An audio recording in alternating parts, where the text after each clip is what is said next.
नमस्कार, मी मिलिंद सोरोने साक्षी न्यूज मध्ये आपलं स्वागत करतो।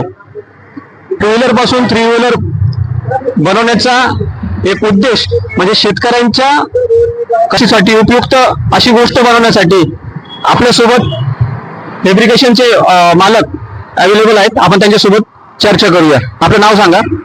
नमस्कार, माझं नाव तानाजी तांबे, आपलं टीटी फॅब्रिकेशन वर्कशॉपचा ओनर आहे। आपण ही जी गाडी दिसते ही गाडी आपण सदर शेतकऱ्यांच्या किरकोळ माल वाहतुकीसाठी साधारणतः 600 ते 700 किलोची कॅपॅसिटी नुसार किरकोळ माल वाहतुकीसाठी आपण बनवली आहे। ही गाडी जी आहे टू व्हीलर पासून तुम्ही थ्री व्हीलर बनवली, या बनवण्याचा मागचा उद्देश काय होता कळू शकेल? उद्देश असा आहे का, मी आता लास्ट टाइम थ्री व्हीलर घ्यायला शोरूमला गेलो, तिथे कमीत कमी 8 ते 9 लाख रुपये खर्च सांगितला। त्याच्यापेक्षा आम्हाला तांबे भेटले। ते म्हटले का मी तुम्हाला कमी खर्चामध्ये अगदी 1 लाखाच्या आतमध्ये तुम्हाला थ्री व्हीलर बनवून देऊ शकतो। मग आपल्याला टू व्हीलर होती, तिला कन्वर्ट थ्री व्हीलर मध्ये केलं।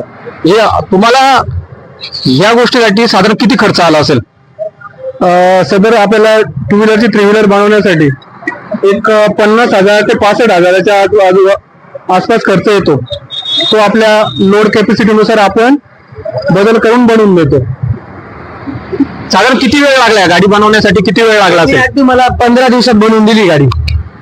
अच्छा, गाडीची कॅपॅसिटी किती आहे? वजन उचलण्याची कॅपॅसिटी ते सांगताय का जवळजवळ 500-700 किलो पर्यंत ते सहजपणे उचलू शकते। किंवा तुम्ही कशासाठी वापरणार आहात नेमकं? आपलं काही शेताचाच यूज असणार, त्याच्यात आपलं म्हणजे जाळ्या वगैरे नेतील थोड्याशा। बघा, म्हणजे शेतकऱ्यांच्या दैनंदिन कामामध्ये जे ओझं उचलण्याचं काम, वेळोवेळी ट्रॅक्टर बोलवणे, वेळोवेळी एखादी ट्रॉली सांगणे, त्याच्यामध्ये खर्च वाया नाही घालवता आपलीच टू व्हीलर वापरून त्यांनी ही ट्रॉली बनवली आणि या ट्रॉलीचा उद्देश त्यांनी शेती मालाचा वाहतुकीसाठी बनवलेला आहे। हा सगळ्यात चांगला आणि उपयुक्त शेतकऱ्यांच्या उपयुक्त असलेला हा प्रश्न आहे। त्याचनंतर तुम्ही या गाडी मागे शेतकऱ्यांना काय सांगाल? खूप चांगला महत्वाचा विषय आहे आणि ही गाडी म्हटलं तर आपल्या फायद्याचा विषय असा की आपल्याला किरकोळ गोष्टींसाठी भाडं देणं, किरकोळ याच्यासाठी प्रत्येक वेळी गाडी बोलवणं, या गोष्टींपेक्षा हा सोपा पर्याय आहे। जेणेकरून आपण याच्यामध्ये आपल्या दैनंदिन कामासाठी किरकोळ माल वाहतूक हे काही ने आण करणं झालं, आपल्या हक्काचा विषय होऊन जातो। वेळोवेळी कुणाला मागणी करावं नाही लागत, वेळोवेळी पैसे खर्च नाही करावा लागत। गाडी तुम्ही कशी बनवली, म्हणजे त्याच्यामध्ये काय नवीन काय वापरलं, जुनं काय वापरलं, त्याबद्दल आम्हाला सांगा बरं।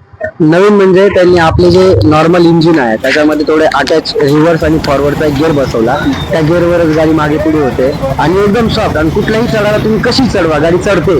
आम्हाला आधी वाटलं होतं का ही स्प्लेंडर एवढा मोठा लोड घेऊ शकणार नाही, पण तानाजी बोलले होते तर तुम्ही एक्स्ट्रा गिअर जर बसवला तर गाडी सहज तुमची उतारायला चढू शकेल। आणि आम्ही त्याची एक टेस्ट ड्राईव्ह पण घेतली आहे। नॉर्मल त्याच्यात लोड भरला आणि उताराची चढून पाहिली, त्याच्या 500 किलोचा वजन घेऊन सहज ती चढली आहे। त्याच्यात बरं वाटलं। म्हणजे बघा की इतर ठिकाणी अशा ट्रॉल्या बनवल्या गेल्यात, परंतु नाशिकमध्ये पहिल्यांदाच आपल्या टीटी वर्कशॉप मध्ये ही टू व्हीलर पासून थ्री व्हीलर शेतकऱ्यांच्या उपयुक्त असलेली गाडी ही बनवण्यात आलेली आहे। धन्यवाद दादा, धन्यवाद।